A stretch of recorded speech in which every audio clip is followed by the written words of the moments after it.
جنزا قسط نمبر 4 تحریر ارشد ہے۔ آتی میرے سامنے سینہ تانے کٹاری میری گردن پر رکھے کھڑی تھی۔ مجھ سے گندی گندی باتیں مت کر، مرد ہرجائی ہوتے ہیں، آنکھوں میں سپنے جگا کر جسم کو مسلتے ہیں اور چھوڑ جاتے ہیں۔ تو نے کچھ الٹا سیدھا سوچا نہ تو اسی سے گردن کاٹ دوں گی۔ ابے کسی جگہ تو ٹک جاؤ، کبھی کٹاری سے پیٹ پھاڑتی ہو، کبھی گردن کاٹنے کی دھمکی دیتی ہو۔ پہلے فیصلہ کر لو، پیٹ پھاڑنا ہے یا گردن کاٹنی ہے۔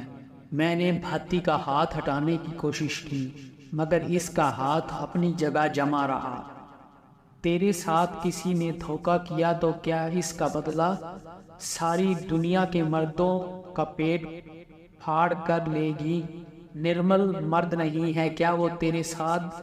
یہی ہوتا ہے۔ اب تک اس کا پیٹ کیوں سلامت ہے؟ شوہر ہے اس لیے نہیں۔ بھاتی کے چہرے پر مسکراہٹ آ گئی۔ وہ کیچوا ہے، مرا ہوا، بس میری حفاظت کے لیے چھوڑا ہوا ہے۔ داوا نے مرد نہیں ہے میرا وہ، اور میں صرف اسی مرد کا پیٹ پھاڑوں گی جو میری طرف میلی آنکھ سے دیکھے گا۔ داوا کون؟ میں نے حیرانگی سے پوچھا۔ ارے داوا کو نہیں جانتا جو تجھے یہاں چھوڑ کر گیا؟ نہیں، میں اسے نہیں جانتا۔ میں تو فٹ پاتھ پر بھیک مانگ رہا تھا، مجھے وہاں سے اٹھا کر یہاں لے آیا ہے وہ۔ میں تو آج سے پہلے جانتا بھی نہیں تھا اسے۔ بھاتی کے چہرے پر حیرانگی کے تاثرات نظر آئے۔ اس نے کٹاریں ہٹاری اور قمیض اٹھا کر واپس چمڑے کے کیس میں اڑس لی۔ تو شلوار کیوں نہیں پہنتی؟ پہلے للچاتی ہے جلوے دکھا کر، پھر کوئی لالچ کرے تو پیٹ پھاڑنے کو تل جاتی ہے۔ ہاں ہاں ہاں، بھاتی کھلکھلا کر ہنسی۔ میرا بس چلے تو یہ بھی نہ پہنوں جو پہنا ہوا ہے۔ بھاتی کھلکھلائی تاکہ مرد جھپٹے اور تو ان کے پیٹ پھاڑ سکے۔ میں نے جواب دیا، تم مرد لوگ اتنے ندیدے کیوں ہوتے ہو؟ میری سمجھ نہیں آتا۔ عورت کچھ بھی کرے، کچھ پہنے یا اتارے، اسے لوٹ کا مال کیوں سمجھنے لگ جاتے ہو؟ تیرا اسکرو ڈھیلا ہے، کوئی حلوہ پلیٹ میں رکھ کر تو کسی کے سامنے پیش کرے گی اور توقع کرے گی کہ اگلا کھائے بھی نہ۔ پاگل ہے کیا رے تم؟ یہی تو کہہ رہی ہوں، عورت جیتی جاگتی سانس لیتی ایک وجود ہے، کوئی حلوہ نہیں جسے جب چاہے جو چاہے کھا لے اٹھا کر۔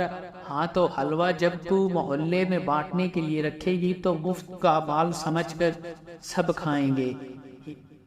یہ محلہ نہیں ہے، میرا گھر ہے، سمجھا؟ تو میں محلے میں ننگی ہو کر نہیں جاتی، چلی جا، کیا فرق پڑتا ہے تجھے؟ تیری زندگی کا مقصد تو مردوں کی گردنیں کاٹنا اور پیٹ پھاڑنا ہے۔ بلا وجہ تو کوئی نہیں کٹوائے گا گردن اپنی، نہ پیٹ پھڑوائے گا، نہ تیری زبان کینچی کی طرح چلتی ہے۔ کچھ کھائے گا تو بتا۔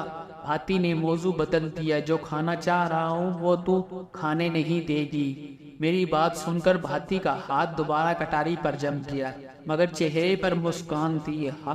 ہاں ہاں مجھے پتا ہے، میری نظر سے دیکھنے والے کا تو پیٹ پھاڑ دیتی ہے۔ تو داوا کے ہاتھ کیسے چڑھ گیا؟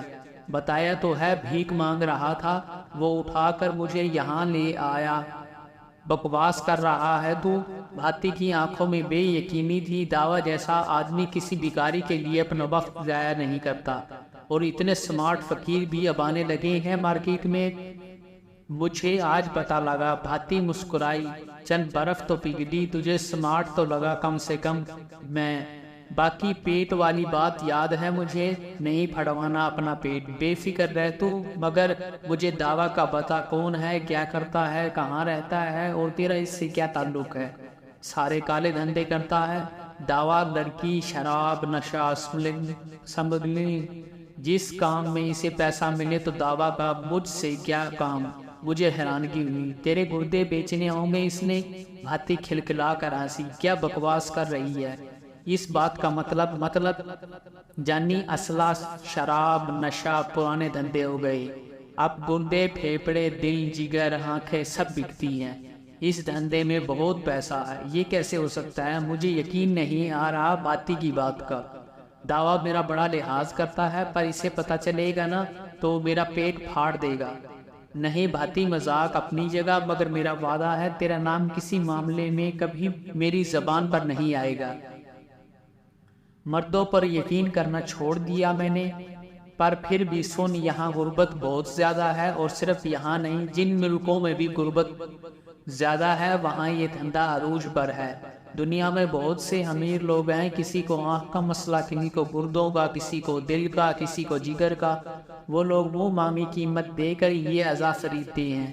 داوا جیسے لوگ ایسے لڑکے لڑکیاں پھانستے ہیں جن کا آگے پیچھے کوئی نہیں ہوتا، یا کسی کو محبت کا لالچ دے کر جان میں پھنسایا جاتا ہے، کسی کو نوکری کا مطلب، جس کی جو ضرورت ہو، پھر کسی نہ کسی بہانے سے میڈیکل یا کوئی اور ڈرامہ کر کے یہ لوگ اس کے خون اور دیگر چیزوں کا ٹیسٹ کر لیتے ہیں اور سیمپل لے لیتے ہیں۔ جب کوئی ڈیمانڈ آتی ہے تو یہ بے ہوش کر کے اس کے اندر سے وہ چیز نکال لیتے ہیں جس کی ضرورت ہو، مگر ایک چیز نکال کر باقی مرد یا عورت کو بھی ضائع نہیں کرتے۔ یہ کوشش کرتے ہیں اس کی ہر چیز کام میں آ جائے۔ میں 7 سالوں سے دعویٰ کے ساتھ ہوں، اور یہاں اکثر کسی لڑکے یا لڑکی کو چھوڑ جاتا ہے اور چند دن بعد لے جاتا ہے، اس کے بعد وہ کبھی نظر نہیں آتے۔ تجھے یہ سب کیسے پتا چلا؟ میں نے حیرانگی سے پوچھا۔ دعویٰ کی سب سے بڑی برائی دارو ہے۔ شراب پی کر وہ اپنی ماں بہن کو بھی نہیں پہچانتا۔ ایسے ہی موقعوں پر وہ اپنے اندر کا غبار نکالتا ہے، اور تو یہ سب کچھ جان کر بھی اس کے ساتھ ہے۔ ہاں تو کدھر جاؤں پھر؟ کم سے کم عزت سے تو رہ رہی ہوں یہاں۔ اکیلی عورت کو چیر پھاڑ کھانے والے بھیڑیے بہت ہیں، تو تیرا خیال ہے وہ میرے بھی گردے پھیپھڑے نکال کر بیچے گا اگر تو نے میرا پیٹ پھاڑ کر نہ نکالے تو؟ میں نے مسکرا کر کہا، نہیں ہو سکتا ہے وہ تجھے لڑکیاں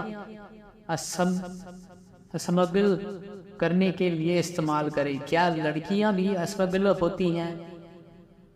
میں نے تو اسلحہ، نشہ، شراب، ہیرے وغیرہ اسمگل ہونے کا سنا ہے بس۔ مجھے بھاتی کی باتوں سے حقیقت میں حیرانگی ہو رہی تھی۔ ہاں تو ایک دم چکنا اور سمارٹ ہے۔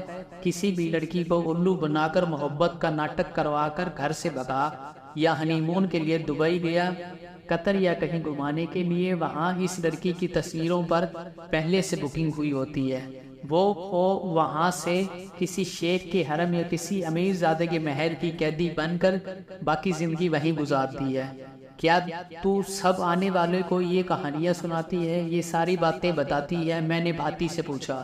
نہیں، بھاتی نے میری آنکھوں میں جھانکا، تجھ پر میرا دل آ گیا ہے۔ میں حیرت سے بھاتی کو دیکھتا رہ گیا۔ جاری ہے،